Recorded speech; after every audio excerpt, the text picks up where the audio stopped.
All right, we're live, and we're glad that you're joining us tonight. Tonight is going to be a fun one, I think. Talking about identity, and tonight is episode 200, and so I felt it the right time to do this specific topic. It's something that's been on and off in my mind for actually quite a while, and I started putting notes down for it a couple weeks ago, but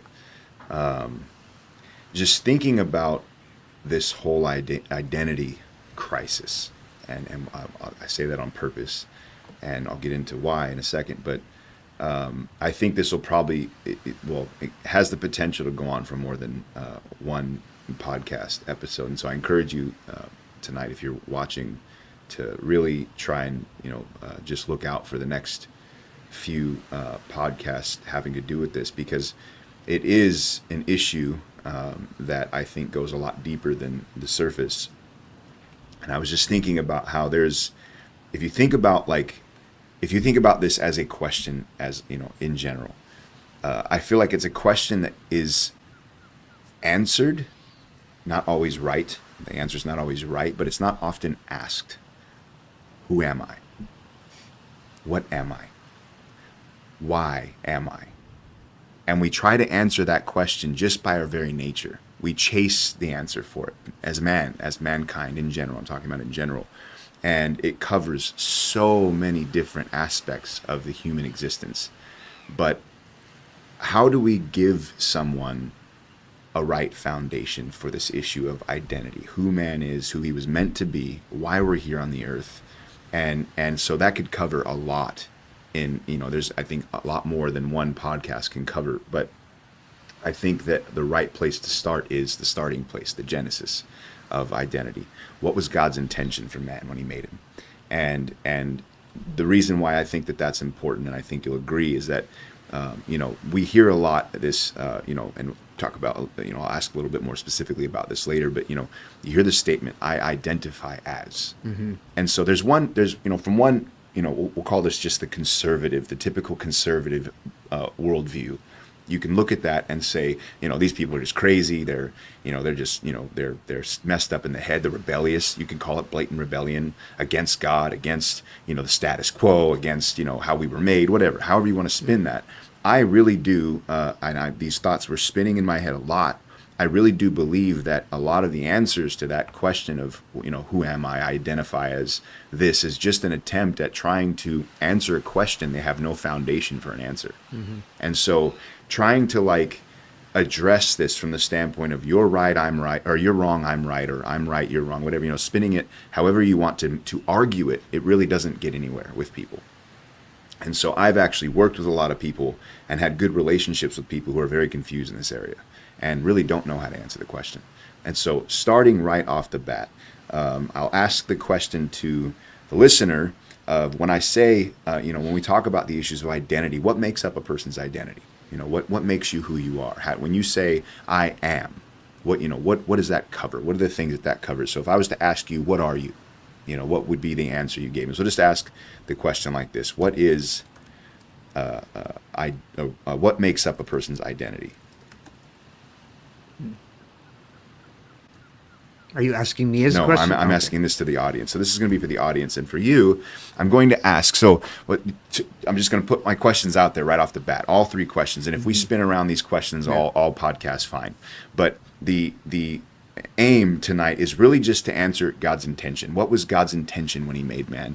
And you have to, when we answer that question, we could talk about thousands of years ago God's intention, but then we have to address, at least to come to some kind of conclusion in this podcast, now, what does that look like now? Mm. And so, because obviously God made man, and the Bible says, I was going to read this scripture, it was not really a ton of point, we've read it many, many times in this podcast. You've read it in sermons, and so you can go and read it. Genesis 1, starting in verse 26, he says, God made man, and let us make man in our image. Mm-hmm. And so he made him, male and female. He told them, to be fruitful and multiply and replenish the earth, and to have dominion over it, the fish of the sea, the birds of the air, the plants, all that. And so we see God's intention there. But just to answer the question right off the bat is, what was God's intention originally? And then second, talking about, let's just talk about, like, we could call it like a middle point. What does man struggle with identity now? And since man fell, we now live in a world with sin, and sin has now tailored a lot of, or we could say formed a lot of man's opinion or foundation for identity, right? And then finally, what does God's intention look like now? Now that, Jesus has come, he's died on the cross and literally given us new life, given us the opportunity for new life. What does identity look like now? So let's start with the question for the audience. I'll ask it one more time. I'll post it here. I'm sorry, I actually meant to post it already. What makes up a person's identity? So that's for the listener. If you have your chat box, and if you guys have questions throughout the podcast, please throw them in the chat box. This is very open forum, but trying to stay on the topic of identity and identity crisis. This is as a parent, this has become a very real issue in my mind. I have children growing up, and I'm watching them develop their own identities. And so, let's just start with that question for the audience, and then for you, what was God's original intention for man's identity? So when you read the book of Genesis, right in the beginning, it tells you, it kind of walks us through mankind. It's the whole idea of creation isn't just the individual elements, but the more corporate elements, because it talks in generalities. It talks about how he created the animals, the plants. So there's when it came to mankind, which is interesting, is that when he created man, he only created one. He didn't create a bunch, of like he did animals. He created a bunch of animals, he created a bunch of plants, but he only created one man. And that is very interesting at so many levels, and you have to be careful with reading too much into what is said. But clearly there's a difference. There's a difference between a man, because he only made one, and animals, because he made lots. And so animals have, personalities and dispositions and things like that, but it's nothing like man. Man is very unique one to another. And so it's important to understand that element, because when he created man, he created one, and he created him, and he gave him a purpose. He said, till the ground. And so there was a purpose: till the ground, keep the garden. There was, it wasn't just work, labor, responsibility, all the black and white, two-dimensional things that we often think about, but something a lot more deeper is there's an obligation. I mean, there's animals, plants, there's no obligations on the rest of creation, but there's something that God, when he created man with a need for responsibility. And so that you can see how there's a development. There's a development of a baseline of what a man is, and so we could call that identity. And so what is that identity? And as they began to multiply, he creates Eve, and they begin to have kids, and then there's a multiplication out of that. You begin to see within the first few chapters of the book of Genesis that there are people that are developing skills. It talks about a particular individual being mighty as a hunter, one of a worker of metals, different things like that. And so there's these ideas, of uniqueness and gifting that are all kind of mixed together. And so you have this continued progression. And so to try to say what causes someone to be a certain identity, what is how do you identify yourself or having an identity? I think our problem in society is that we're going the wrong direction with this. Is we are narrowing the definition of identity rather than broadening it. And so, I identify. Give me an example. I identify as, Okay, that's a narrowing. That's a narrowing, because I'm a male, but I am. It's not all characteristics are 100% male or female. There's lots of characteristics that blend across. That's why we have, you know, women that are in athletics and women that are in IT and various things, because it's not like there's this cookie cutter, but societally we're moving more and more towards the idea that we are from a mold, that we came out of a mold, and everything that is in us from birth is all we'll ever be, and there's nothing to develop or to become more of, which is a real tragedy, because that's what happens in a life without God, because a life without God, there's no creation. It's all, accidental, and all came from a first instance and then spread out from there. So everything is all related to everything else, and everything, for the most part, everything, if you follow the godless idea of origin, is that everything started from nothing, so anything that we are is just simply an accident, of the movings of atoms and genetics and things like that.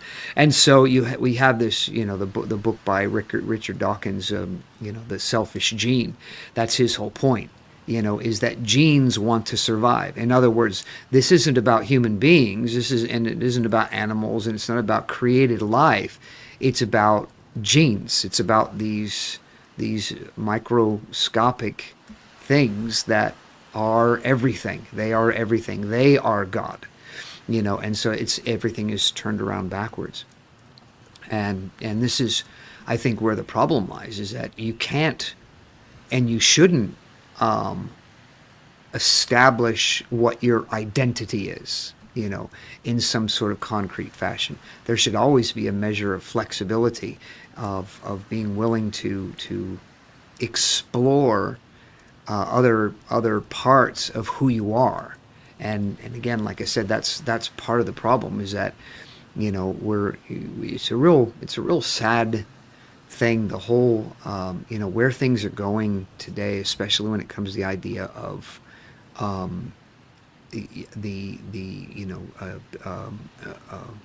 what do you call it? The whole gender confusion, gender, I was trying to think of another term, that's not the term I wanted to use, but the whole idea of gender, and, being ready to, when your child, decides what gender they are, that you're going to fix that gender. This is it. They've chosen their gender, and we're going to fix it now, and we're going to keep it there. That's a limiting way of approaching life, because as a child, they don't really understand the dynamics of what gender is. Yeah. They need to explore the dynamics of gender, okay? What fits, what doesn't fit, what works, what doesn't work. Playing with trucks is not, you're a boy. Playing with dolls is not, you're a girl. Yeah. And as time goes on and as they grow, those things are fluid. They will change. Somebody who at 5 years old, or would that, a girl that plays with trucks, may be very much later on in life into more feminine things. Mm-hmm. It's not. There's no guarantee that they're just they're going to be a tomboy and they're going to be rough, and the rest of their lives they're going to be this sort of masculine female. It's not that hard and fast. Well, let me interject a question there, because this is actually, it's to be totally fair here. I have my mind is seated with all kinds of questions now, because I started this podcast topic. I put notes down. I had all kinds of directions I was going with it, and then I actually started listening to the book Why Gender Matters. Mm-hmm. And so now I was like, wow, I didn't put two and two together until I started listening to the book. I was like, this is so relevant. Yeah. And so thinking about that same thing you just said, girls who start playing trucks, what happens if they get older and that's just the direction they go? Does that mean somehow that they were, see, this is the thing I'm talking about, why it becomes a crisis, is because now somebody is going to look at that and go, something's wrong. Well, somebody may look at that, but the person who is like that shouldn't see that way. Right. And there may be a somebody, but the truth of the matter is that, you you can't you can't let other people you can't let other people decide your limitations. But when you're young, and that's where Yeah, yeah. that's where the Parents influence is coming from parents now. shouldn't be deciding their children's limitations. Yeah. They shouldn't be deciding this is the kind of person you're going to be. This is the direction you're going. It's something. My kids, none of them did I ever push in a direction of anything. I created opportunities to experiment with things. When my kids were younger, my daughter Brittany didn't have a lot of interest in music, not like Clarissa and Elliot did. I mean, and Elliot went way more with music than the other two, and but I exposed them to music, and I gave them opportunities to be involved. And when they showed a desire to be involved, I threw gasoline on that fire. There was something there, and I said, you can learn, you can do better, you can. My son, I wanted to try to get him to play drums, and he was like, I'm too young, I can't play drums. And then I showed him a picture of a guy in one of our churches in another country, 5 years old, playing drums, and he was 9. And that was all he needed. And immediately he grabbed a set of drumsticks, he started practicing, and within months he was playing drums. And now he plays drums, he plays saxophone, he can play a little bit of everything, guitar. He's Just a little bit of guitar. And a lot of guitar, a lot of drums, a little bit of saxophone, a small bit of keyboard. But there's no such thing as an instrument that he doesn't have an interest in. Yeah. And he was stubborn about not wanting to learn an instrument, not being too young, and I took off that limitation. I removed that limitation. That's an interesting perspective. And he didn't want to learn Spanish, but I put him in Spanish school when we were in Spain. He didn't want to learn Spanish. He didn't want to have anything to do with it. I took that limitation off by putting him in an environment where he had to learn, And then in that environment with that, pressure, it wasn't, no, I can't do this. I'm not going to do this. It's not like Elliot was ever, sitting around crying because I was pushing him to do things. There's never a time that I can think of where I forced Elliot into doing things that he didn't want to do in terms of identity, in terms of learning and discovering the world around him. Of course, discipline and, things like that is a whole nother story, but there's never a time where as far as just developing who he was, where I brought him to a place where he's like, I don't want to be this. It was never that kind of thing. It was like, if you're not interested, you're not interested. My daughter Brittany didn't show a lot of interest, and so I didn't really push her. She did later on. She learned how to play bass. She learned how to play. I didn't even know that she had learned how to play keyboard. She learned how to play keyboard on her own. And so but in all of their cases, I worked towards taking the limitations off of what they were able to do. We did when they were, probably 13 years old, something like that. I had them involved in doing things on the street. We were doing street performing, as with our church.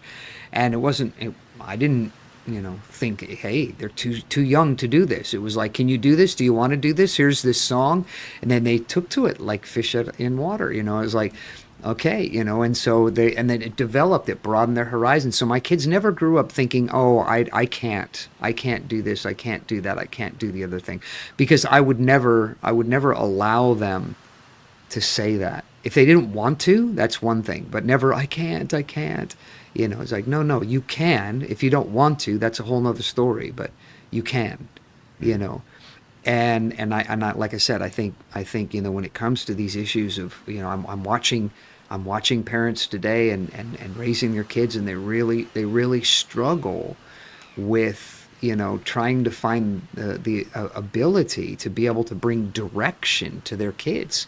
their kids are all over the place and they don't know what to do, and so they back off and they don't want to have anything to do with it. But yet then those same parents are ready, to take them to the doctor to have a sex change, Yeah. when they decide they're gonna, I want to be a boy or girl, and you've never even helped them to try to discover Yeah. who they are. So you just take a couple of minutes and just explain to me, like, from the parent's perspective, why is that a struggle? Like, what's the fear? What's the motivation? What's the stubbornness? What is the thing that? Well, I think today there's very little educational material for helping people to raise kids. Period. I mean, okay. So there's periods of times where there was horrible information, but in my lifetime, there's always been information. There's always been. You could go to bookstore, and there would be all kinds of books on parenting, and there were famous books on parenting and different ones that you could read that were there. It was a genre that was normal. It was normal for people to read books on parenting. But now today, it's like, the thinking is, parents really don't know anything about kids. Kids have to raise themselves, and parents just need to be their guide. And so, Yeah. but they don't. Kids have to be directed. They have to be. If they're going to discover things, they have to be brought to a place to where they can discover things. And it's a tragedy when that doesn't happen. I have to deal with that. When they become adults and they come into our churches, and they don't know what to do with their lives. I mean, they just have no idea what to do with their lives. They don't know where they're going. They have all kinds of ideas about everything under the sun, and it's not. None of it is founded on any kind of information. It's just whatever they've picked up along the way in life. Yeah. And so there's I mean you trying to have conversations about things that are sort of standard in the world that we live in, and it's like no, not in my world. And so having to deal with all this stuff is no wonder people have problems trying to find who they are, because they don't even know where to look to start with. Yeah. It's interesting you say that. I'm working at a university, and there's one of the things I've heard kind of trickle. I'm not as much on the education side. My role doesn't really have a ton of exposure there, but I am around a lot of students and people who work with the students, and so I hear these trickles of conversations every once in a while about students who don't have. They're in Stanford. They're paying really, really good money to be at this school, and they're there, but they're just there because they know they need to go to a good college. In their minds, this is what I'm supposed to do. Right. But have no real aim of where they're supposed to go afterwards. Yeah. They don't know why they're at this real good college. It's just my dad wanted me to go here, or my mom wanted me to go here.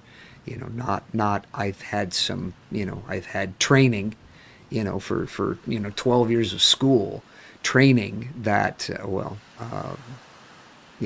13 if you count kindergarten, 14 if you count. Depending on your age. But anyway, so you've had all this period of time, with the idea that one day you're going to go to a university or something like that, and depending on the family, some families are like, as soon as you can drop out of school, feel free, which is even worse. But the pressure, often that are put on kids, that go to university, you're going to go and you're going to get a degree, and we're going to pay for it, and you don't have options here. This is what you're going to do. You're not, if you're not going to do that, then you're not a part of this family. And trying to establish goals for your kids is fine as long as you're working with the kid. You're not just setting the goal and then off you go. And so, again, this is just another reason why there's so much difficulty in people trying to determine their identities. And this is why kids change when they go to university, is because it's the first time they've ever had the opportunity to make choices about things without their parents telling them yes or no, it's a good choice. but they've never learned how to make choices. Their parents have never taught them how to make choices. And of course, in every scenario, there's going to be exceptions. There's going to be the person that the parents did everything right and the kid still goes nuts. But you can't use that as a reference, for all kids. For the most part, the majority, my experience has been in just my interaction with kids, adults, all ages,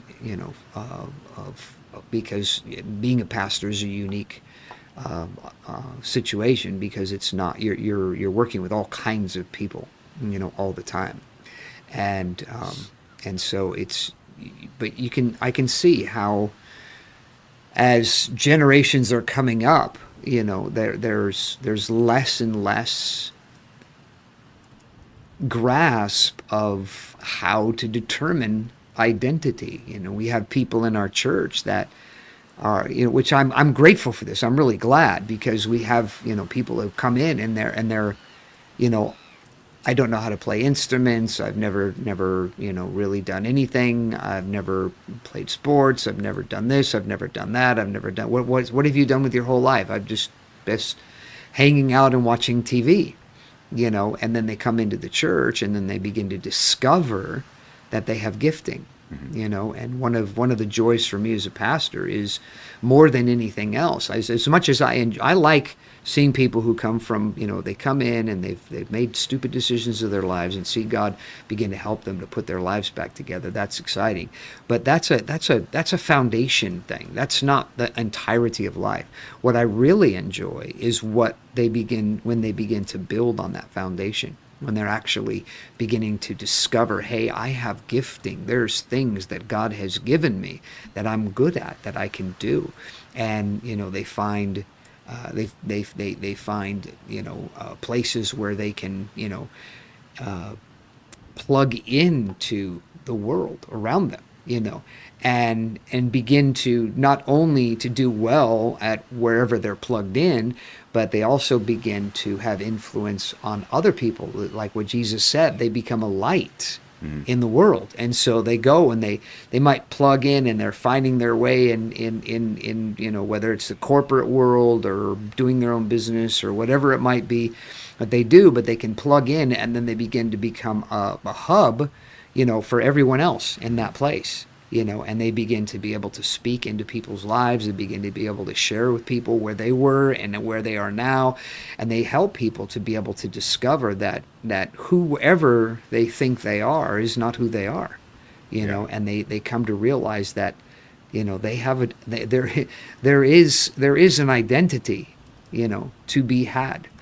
And I know that because I experienced it firsthand myself. That's how it began with me. Yeah. Is coming into the church. I got saved, and I, other people began to mentor me, and my interactions with people. See, it's one of the reasons why building deep relationships with people is so critical, is because those people can be a very helpful tool. And in the church, that's a concentrated thing, because you have, it doesn't even matter whether it's a small church. Even if you go to a small church, you still probably are interacting with more people than you would otherwise, and so but by building deep relationships, not just, church relationships that you see people on Sundays and you don't see them any other day, but building deep personal relationships with people help you to discover who you are, because other people are the magnifying glass, using the sort of, Sherlock Holmes, type of analogy. They're the magnifying glass to help you discover who you are. As the Bible says, iron sharpens iron. And so as you're interacting with other people, sometimes, there are sparks, in your relationships with people, but that's good. That's a healthy thing, because it helps you to find, ways of resolving differences, and so there's just so much to it. So much to it. So you've kind of jumped between. I kind of figured that would happen, but you've jumped all between all three of these main questions. But and since you've focused a lot on the the struggle, which was the second question, or the second, we'll just call it point. The Some of the answers that have come in have they my question for these questions, or the answers that have come in, is in each one of these, like, from the perspective of how things were meant to be when God intended them. Where are we going in our minds? Where do we naturally tend towards when it comes to the issues of identity? All this stuff is very relative at the end of the day, the answers anyway. But just think about these answers and then weigh in on them. So the question again was, what makes up a person's identity? Yeah. The first answer is the thing that is most important to them, or that gives them purpose. Yeah, that's an attribute. Yeah, that's an attribute of identity. Identity, like I said earlier, identity is so much larger than that. There's a difference between purpose and identity. Identity is, like I said, I don't even want to begin to try to discuss it, because just by purely discussing it, I'm going to be limiting to particular parameters. And so it's very difficult to try to even start down the road of talking about what entails identity. It's more than your personality. It's more than your character. It's more than your your purpose, destiny, those kinds of things, gifting. All those things they're all attributes that contribite to identity. Yeah. But identity is all those things, so. Yeah, which is one of the reasons why it's hard to do one podcast on it. It covers so much: gender, occupation, relationships, sex, culture, everything. It touches everything. Yeah.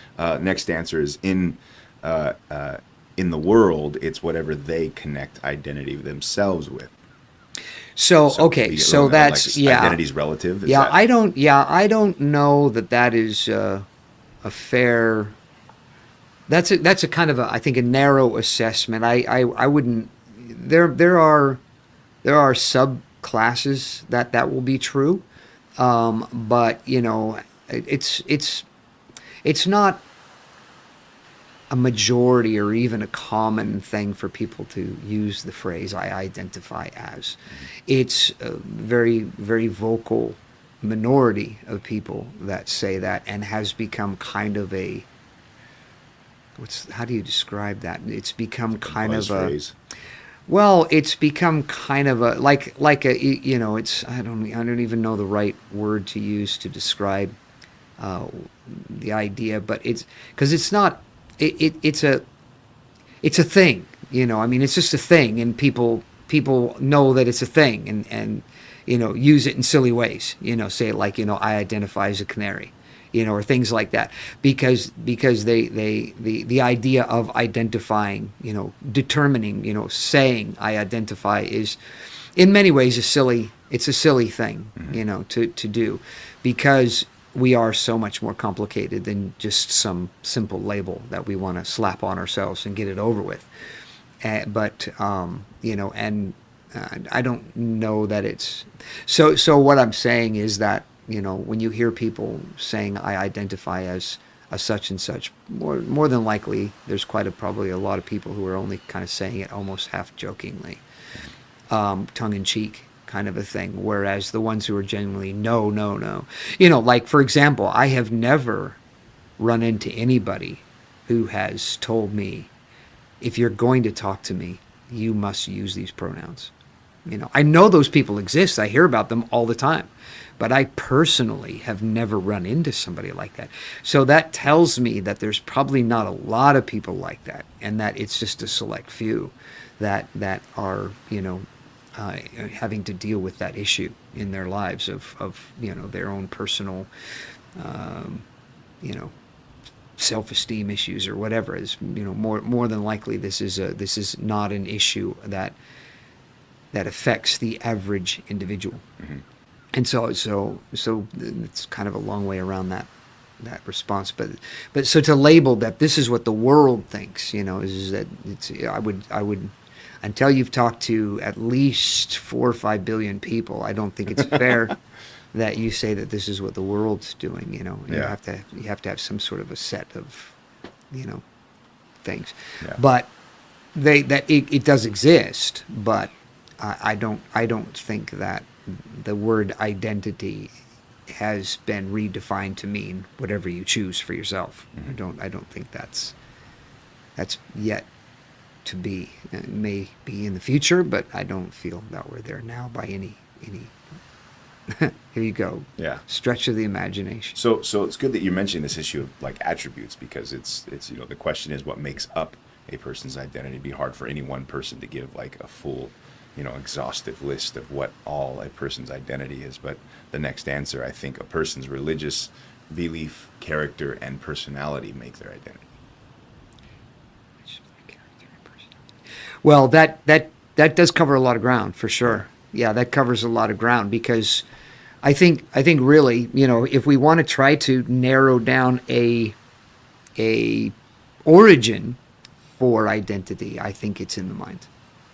I think identity originates in the mind. It's how you think. It's definitely how you think, but that doesn't necessarily mean that your thinking is choosing the correct identity. It's just simply where I think the origin of identity occurs. That can be because of bad things. It can be you've lived a traumatic life and have developed a certain way of thinking as a result of traumatic living that has brought you to a place. This is what you identify as. It's like there was a movie years ago by it was about a man who had basically grown up a criminal. He was always getting in trouble, and he had free reign to do whatever he wanted, and he became he started moving along those lines of becoming a criminal. And but what was interesting in the movie, the depiction of the movie, was that every time he got arrested, because he got arrested, he's being caught by police, and from a young age, from probably in his early teens, and maybe even 9-10 years old, stealing and doing different things, and then he gets to the age to where he can be incarcerated, and so he's put in prison, and there's people that he meets while he's in the prison, and then he gets out, and then he goes on again. And gets rearrested, and he's put in another prison. And the people that he met at the prison that he was in before were now at the prison that he was in. And that happened 3 or 4 times through his life, that he would be arrested and go here, go here, go here, go here. And the same group of people, that he knew, from prison, they're in the next prison and the next prison and the next prison. Not the same. It was this kid group that they basically grew up, and all of them were on the path to prison, and and looking at the possibility of death sentences and things like that but that was their life, that was their identity, you could call it, but yet it wasn't his identity. He ended up becoming a Christian, giving his life to God, and that was all over. That wasn't his identity. It just seemed to be because of the decisions that he was making, the life that he was living. It was creating a way of thinking that was destructive. And as we do, when we are as we're getting older, we tend to stop trying to discover. We start settling down into a pattern, and that becomes our identity. And so that those things, I think your ideas on religion gonna play into it a lot, and you see that your character is gonna play into it a lot, because you the kind of person you are is the kind of person you're going to identify as, and then your personality, and the idea of personality, is an interesting thing. I There are predispositions. There's no denying that we have genetic predispositions, and we do call that personality. But personality isn't a concrete thing that you have no choice about. You can You know, if you will get a hold of your thinking, then you can tailor that. It doesn't have to be, you know, who you are. You can know that's who you are internally. You know, that's your natural, you know, tendencies, but you don't have to live out those natural tendencies. That was one of the first discoveries that was made through our advancement in understanding the human genome, was that we do have genes, and they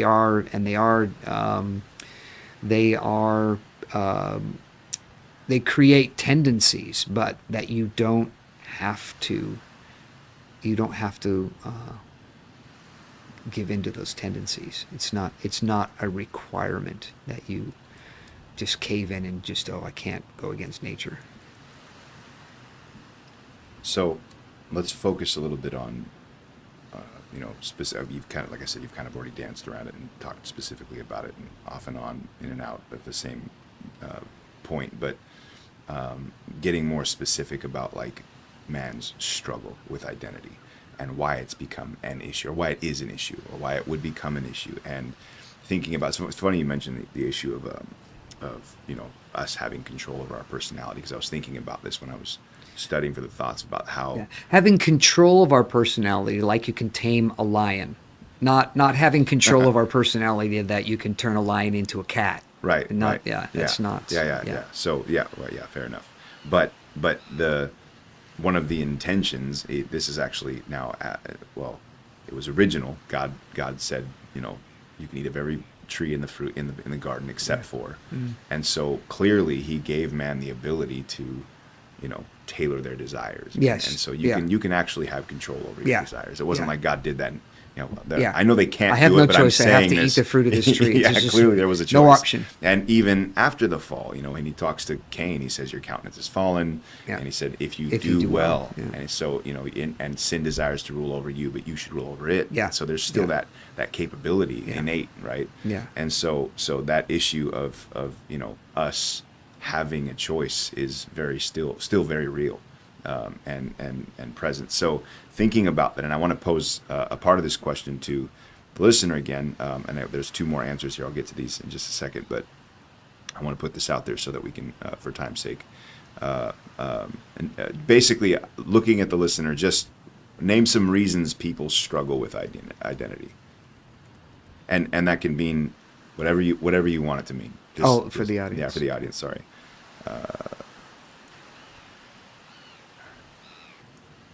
And so just these last two quickly for time's sake. Another one was their culture. One who was raised on a particular path. These are two separate answers. One is who was raised in a particular manner and follows along that path. So how they were raised has a lot to do with it. Yeah. So all of these are factors in developing identity. Mm-hmm. Yes, they are factors. But they're not the whole story, and that's why I'm was mentioning about being careful with the idea of trying to establish what identity is, because there's so much to it, and there's so many factors that play into it. But I think probably more than anything else, I think the more important thing is, I was thinking about this idea, of identity, and without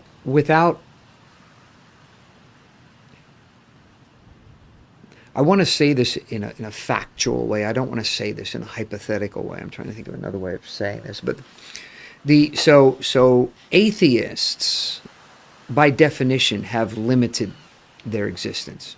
They can't do many things. The interesting thing about do you think an atheist would agree with that statement? Probably not, but because that's because they when you haven't, if you've never done a thing, you don't know how limited you are by not doing that thing.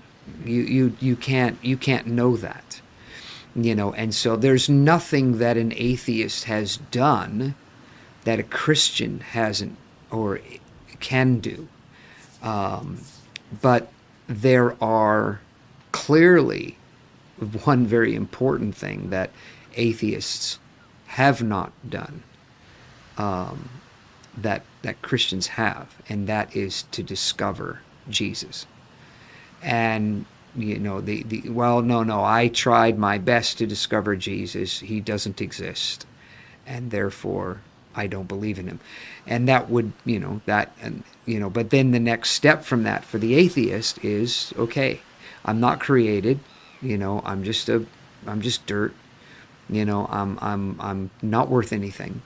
I don't have any intrinsic value whatsoever. I'm going to die, in 90 years, whatever.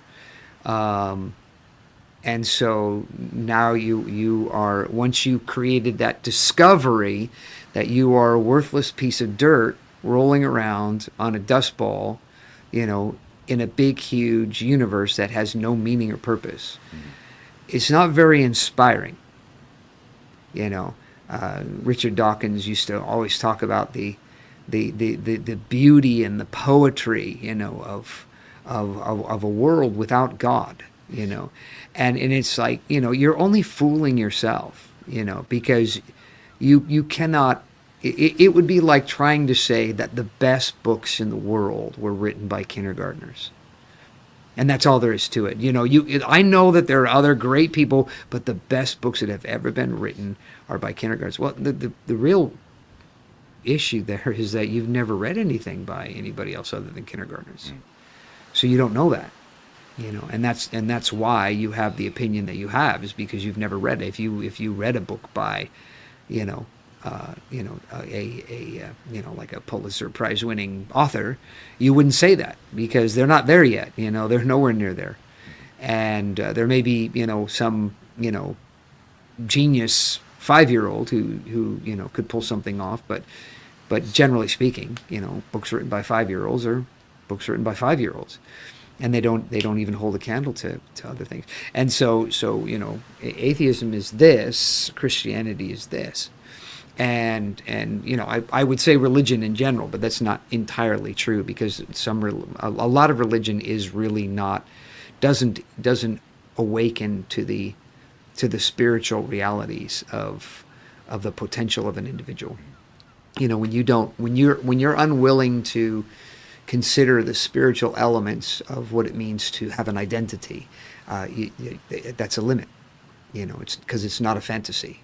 It's a reality. There is a spiritual reality. We can't physically, Christians cannot physically prove that God exists, but Christians are beyond, doubt about the existence of God, because they understand about spiritual reality that the atheist has never even approached. He's never even gone there. And that is such a major factor. And again, like I said, all these, everything contributes to our identity.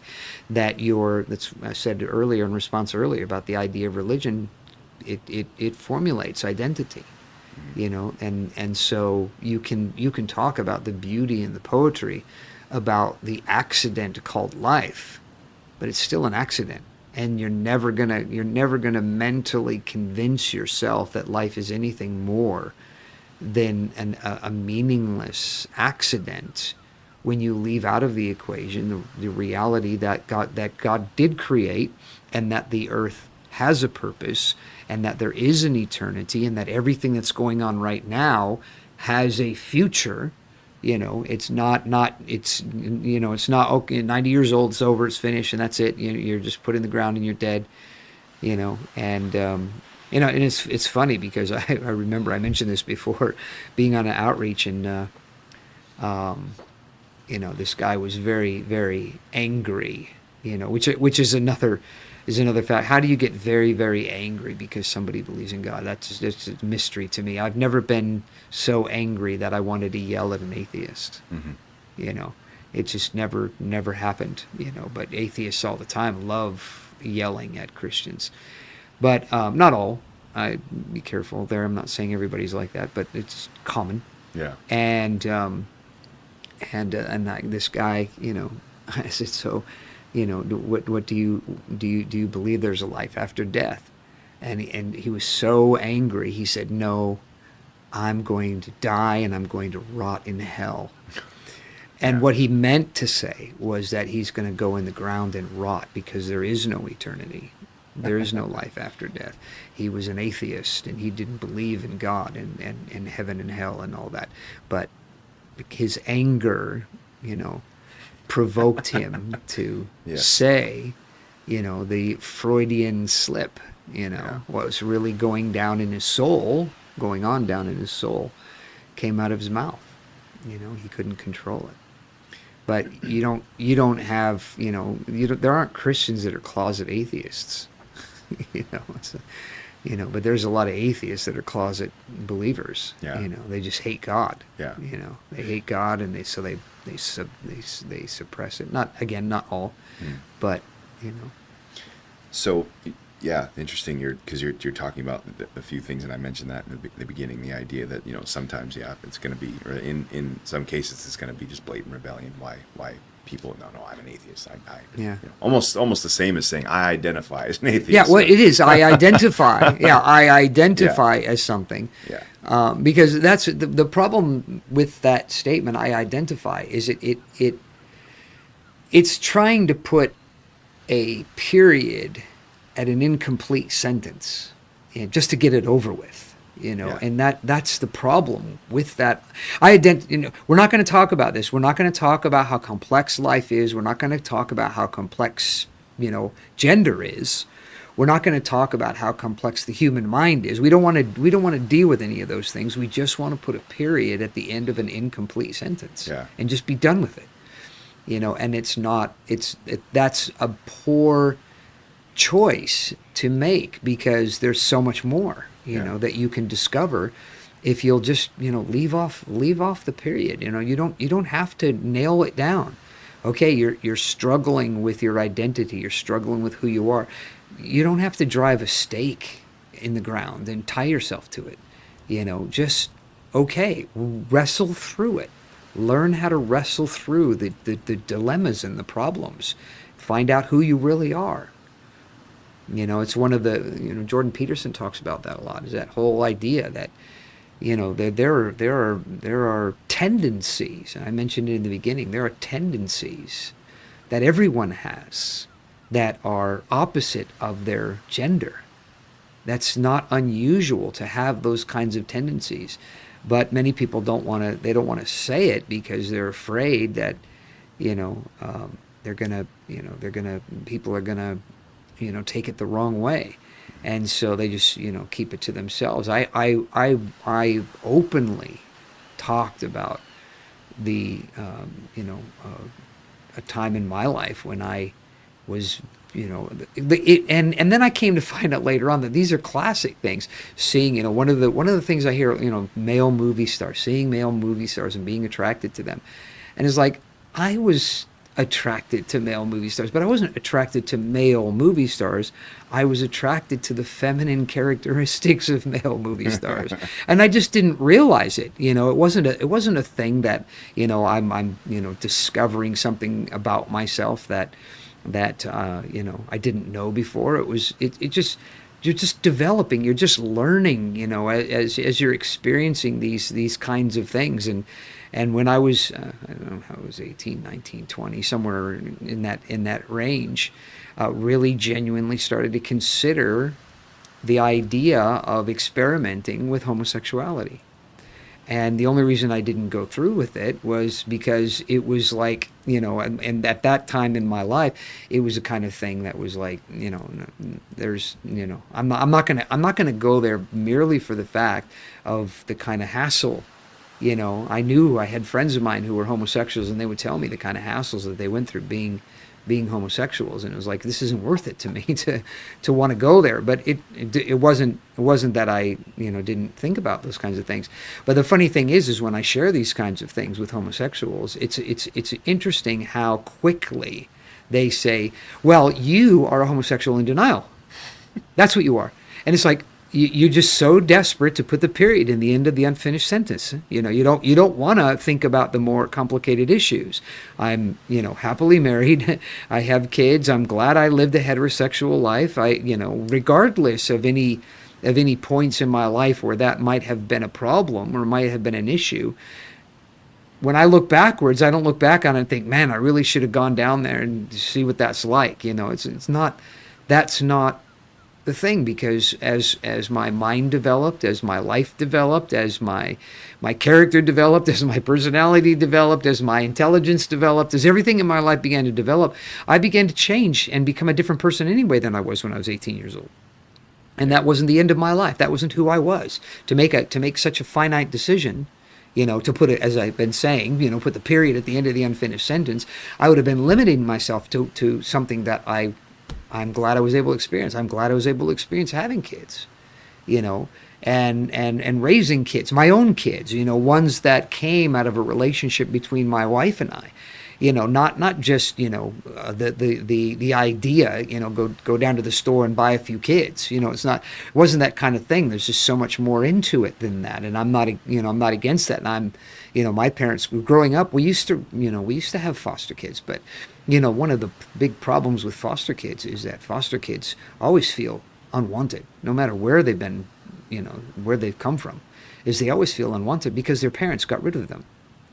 Yeah. And so it's always the case. There's always that difficulty that they have to wrestle through. So it's not, there's nothing in you. Oh yeah, well we're this and this is what we are and this is our identity. And so we're going to adopt kids and then we're going to teach them to understand why we are the way we are, and it's like, yeah, but that's not having kids and raising them. Parents don't, you don't have kids so that you can mold them into something. I didn't say, so what do you think we should do? So we're going to, when we find out, she's pregnant with a girl. Okay, so should we mold her into being this or that? It's like, that's not how you raise kids. And so you shouldn't. It's not, but Yeah. you shouldn't. You should be raising kids because you want to create adults, Yeah. not little clones of your identifications. So let's actually stick these answers right into that, because the question again was, name some reasons why people struggle with identity, and then we are actually getting close to time here, and so Yeah.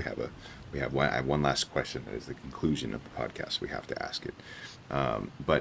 Society's, and so the answer is society's influence on becoming what you think you're supposed to be and no clear direction. And then the second answer is a lack of wisdom. Yeah. Yeah. So those are, because we're talking about the struggle. Yeah. That those are the things that are the issue. Those two things together actually is a lack of wisdom and societal pressure. Yeah. And those things working together, and they are the ingredients of catastrophe. For people, you have to develop wisdom. Wisdom, I mentioned before, with the idea of wisdom. Well, I didn't actually mention it because he had to come to the service. But the idea of wisdom is the idea of a thing being perceived, put together with the correct perspective. Yeah. And so that you're able to perceive a thing as it really is. That's really what wisdom is the ability for that thing that's independent. So like this candle that's sitting on the table, my perception of this candle needs to align with what it really is if I'm going to be a wise person. I can't look at the candle and say, this is, a flashlight. It's not. It's a candle. There's a natural burning flame. It's not batteries. It's not, but I could look at it, and if my perception is wrong, I could be calling it other things. And so that's the key for wisdom, is to know those things. And part of the idea of being wise is you learn how to identify things. And that's the issue that we're talking about, identity, being able to identify who you are. How are you going to identify who you are without wisdom? You have to have wisdom. And wisdom has to come from outside of you. You don't grow wisdom, in your brain. Wisdom is an outside thing. The Bible talks about how wisdom cries in the streets. It's an external issue. It's not It's not an internal issue. So I'm going to give a plug for our next podcast. We're going to talk about societal constructs, and so let's Okay. let's All leave, right. leave some of that for the All right. next week, because that's going to be good. I think that's going to be Yeah. a fun one. So my last question is, and you've danced around a little bit, but haven't answered it directly, or maybe you did and I just missed it.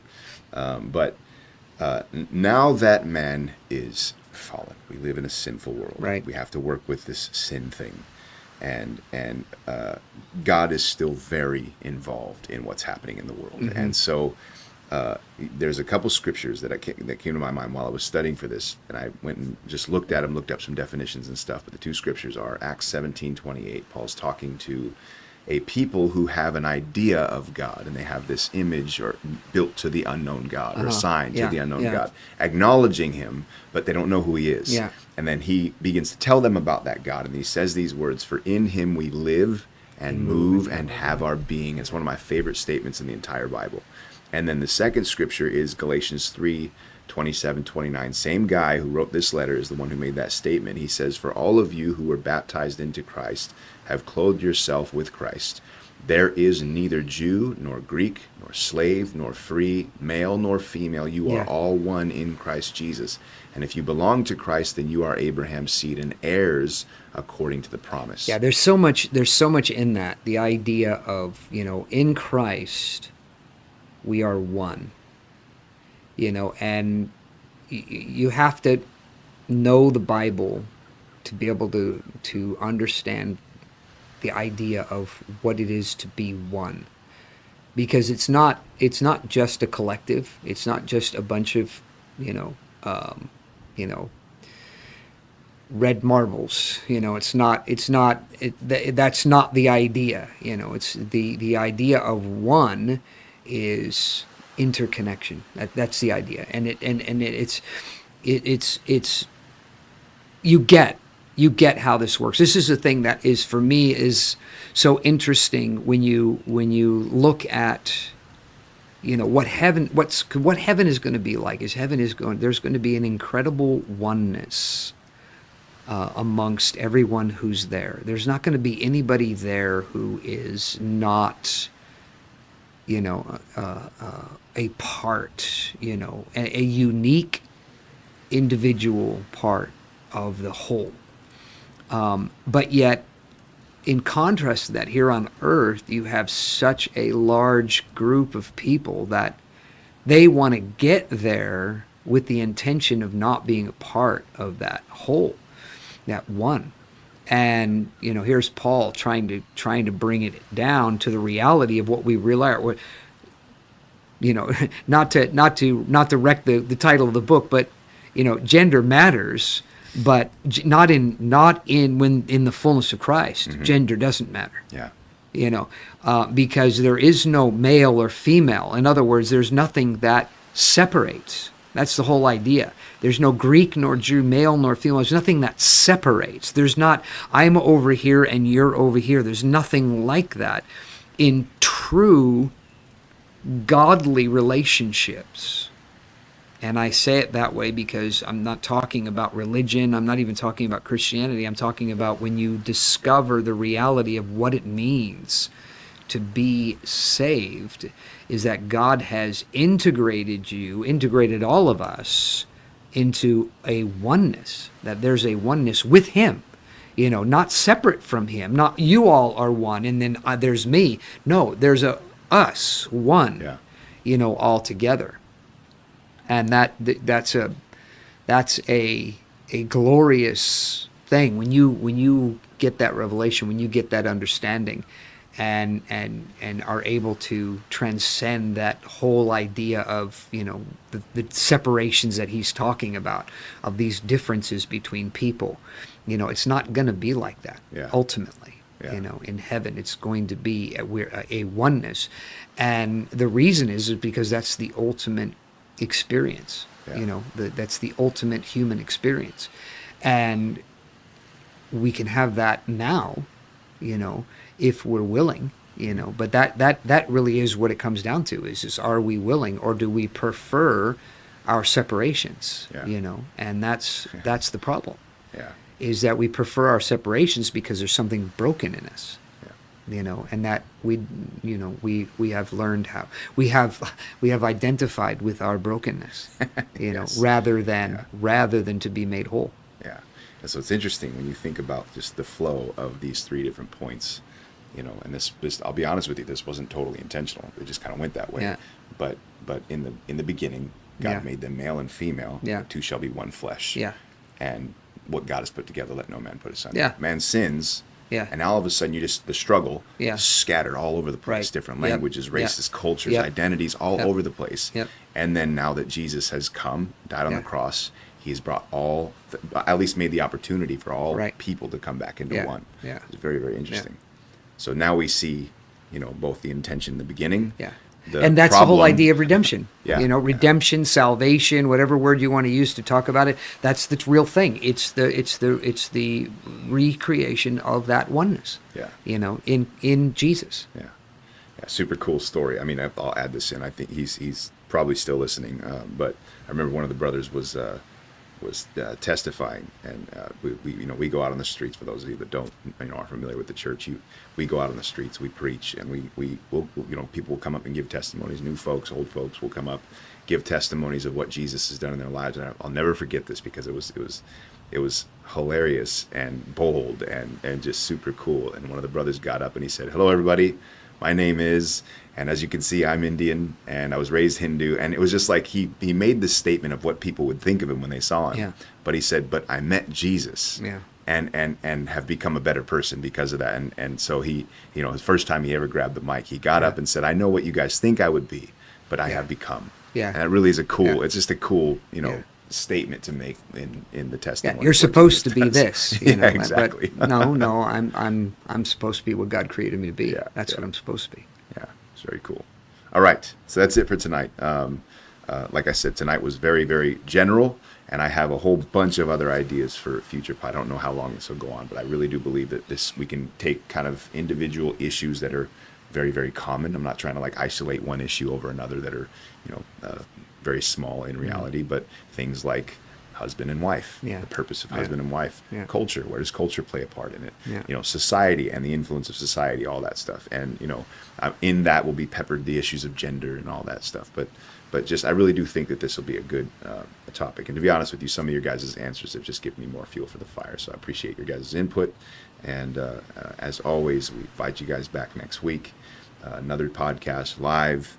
And, looking forward to, feel free to ask questions throughout this as well. If questions come up about things, if you throw the topic off a little bit because of your question, or if we go off on a tangent, but it's relevant, please don't hesitate to ask the questions. That's the whole reason we're doing this live. And so again, next week, 7:00, same time, we'll be talking about societal constructs. And then, tomorrow night, we will also be here in person for our midweek service. We invite you to come and be a part of that, especially if you're in the local area. And we look forward to more next week. Thanks.